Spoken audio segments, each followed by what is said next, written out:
شروع کرتا ہوں اللہ کے نام سے جو بڑا مہربان اور نہایت رحم کرنے والا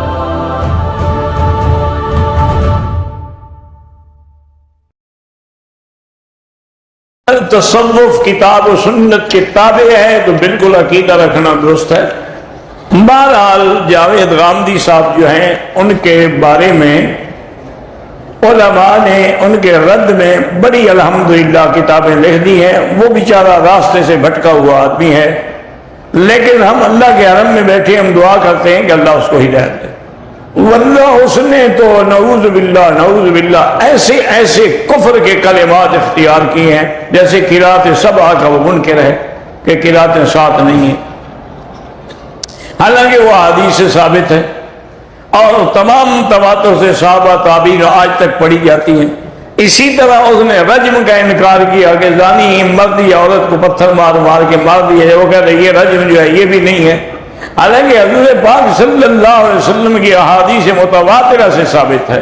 پھر خلفائے راشدین کے زمانے میں باقاعدہ رجم ہوئی ہے، تو اس لیے اس کا جو موقف ہے نا جی کہ بخاری شریف میں شیعہ راوی ہیں، تو یہ اس کا موقف بھی عجیب ہے۔ اصل میں بات یہ ہے کہ پہلے دور میں جو شیعہ تھے فرق ہے، ایک ہے سبی شیعہ تبرع باز جاہل، ان سے کوئی روایت نہیں لیتا، لیکن بعض لوگ ایسے ہوتے ہیں جو تفضیلی ہوتے ہیں کہ صرف حضرت علی کو فضیلت دیتے ہیں باقی اصحاب پر، اگر وہ سچے ہوں اور حافظہ ٹھیک ہو تو اس کی روایت لے لی جاتی ہے، تو اس کو تمام محدثین نے لیا ہے۔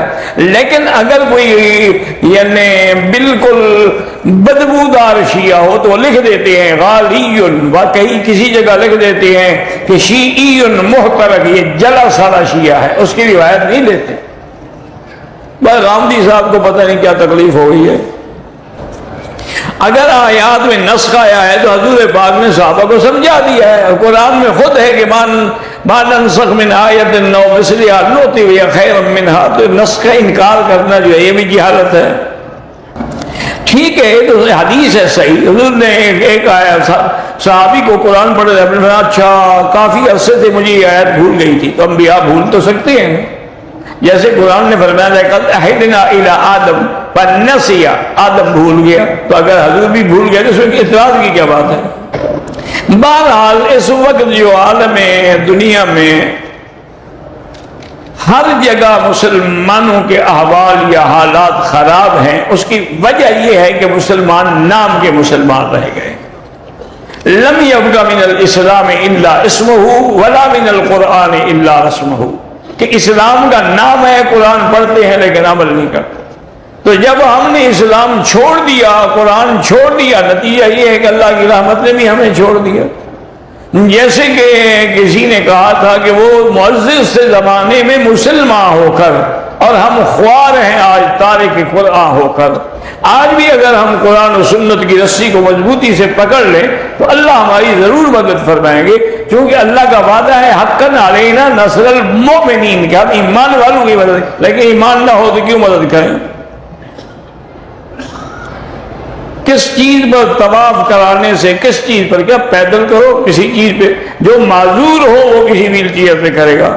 حضور کی زیارت کے لیے درود شریف زیادہ پڑھیں اور حضور کی سنتوں پہ چلیں، اور حرام کھانے سے بچیں، بد نظری سے بچیں۔ میرا بیٹا ہے جو 9 دن کا ڈرتا ہے، اس کو آپ خود ہی آیت الکرسی پڑھ کے دم کر دیا کریں ہر نماز کے بعد۔ اگر کسی زندہ بندے نے آپ سے کہا ہے تو آپ عمرہ کر سکتے ہیں۔ بہرحال آپ نے والد کے کہنے پہ عمل کیا ہے تو اللہ پاک چاہیں گے تو بعض اوقات کسی کو ہم برا سمجھتے ہیں، لیکن اسی سے اللہ پاک خیر برآمد کر دیتے ہیں کہ جی میری بیوی بدصورت ہے، ہو سکتا ہے اس سے اللہ آپ کو اولاد اچھی دے دے جو قیامت تک تمہارا نام روشن کرے۔ اگر بیوی خوبصورت اور اولاد نافرمان اور شقی اور بدبخت پیدا ہو جائے تو اس کی خوبصورتی کا کیا فائدہ ہوگا؟ جمعہ کے دن غسل کرنا جو ہے وہ سنت ہے، جمعہ رات نہیں، جمعہ کے دن غسل کرنا سنت ہے۔ کوئی پیغمبر عالم الغیب نہیں، نہ ہمارے نبی علم غیب جانتے ہیں۔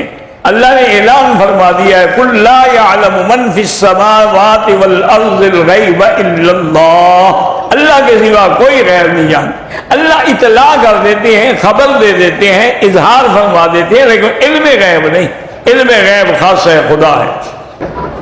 مجھے جدے لے گئے، بہرحال ان کے پاس سے آیا، اب مجھے یہ بتائیں کہ کوئی غلطی نہیں کی، جدہ میقات نہیں ہے، جدے سے آدمی احرام نہ باندھے تو کوئی حرج نہیں۔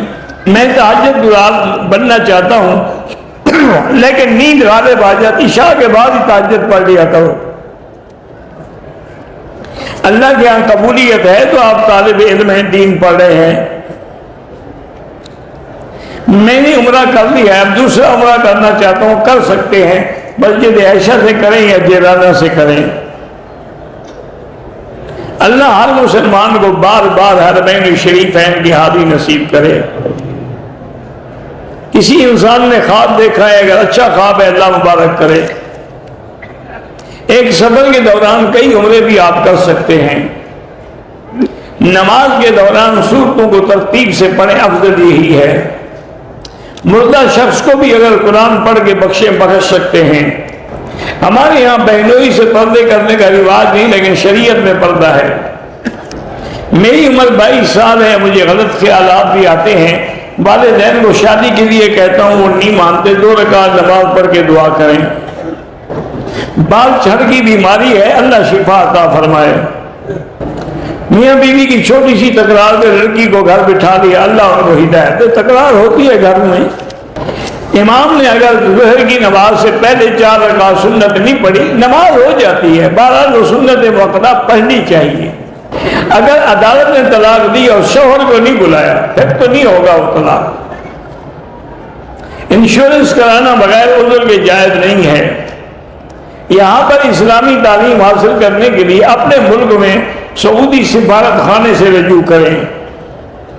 جو بھی مشرک ہو اس کا ذبیحہ حرام ہے۔ نبی پاک میں جادو کا اثر ہوا تھا، یہ تو بخاری شریف کی حدیث میں ہے۔ وتر کی 1 رکعت بھی ثابت ہے، اور حنفی مسلک میں 3 رکعت افضل ہے۔ میں نے کعبے کے غلاف کو چھوا تھا، کوئی بات نہیں۔ عمرے کے بعد احرام دھونا کوئی ضروری نہیں۔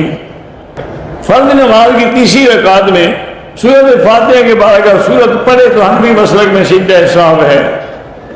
میں نے مرغیاں پالی ہوئی ہیں، لیکن بلی کھاتی حفاظت کرے۔ تم بلی کا مقابلہ نہیں کر سکتے تو کافروں کا کیا مٹی مقابلہ کرو۔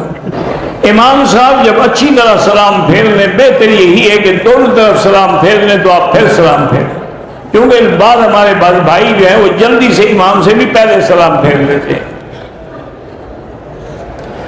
کتا حفاظت کے لیے رکھنا جائز ہے۔ لوگوں کی اکثریت تکبیر اولیٰ کا خیال نہیں کرتی، اللہ ہدایت دے۔ قربانی والے جانور میں عقیقہ بھی ہو سکتا ہے۔ جہاد کے لیے والدین کی اجازت لینا بالکل ضروری ہے۔ مسجد الحرام میں بھی نمازی کے آگے نہ گزریں۔ میرا بیٹا کمزور ہے، اللہ اس کو شفا دے۔ برزخ میں اللہ چاہے تو ملاقات ارواح کی ہو سکتی ہے۔ لڑکی یا لڑکا بغیر اجازت کے شادی کر سکتے ہیں؟ نہیں کر سکتے۔ ایک آدمی نے عمرہ کیا، لیکن طواف کے 7 چکروں کے بجائے 8 چکر لگا لیے، کوئی بات نہیں۔ قرضہ بہت زیادہ ہو جائے تو استغفار زیادہ پڑھیں۔ دم وصول کرنے کے لیے بینک کا راجی میں بھی دے سکتے ہیں، حرم کے باہر یہ بن داؤد کے اوپر بھی ایک دفتر ہے، اس میں بھی دے سکتے ہیں۔ ورنہ ہمارے ہاں جو ساتھی بیٹھے ہوتے ہیں ان سے بھی بات کریں، شاید انتظام کر دیں۔ بیان شروع کرنے سے پہلے جو ہے رب اشرح لی پڑھا کریں۔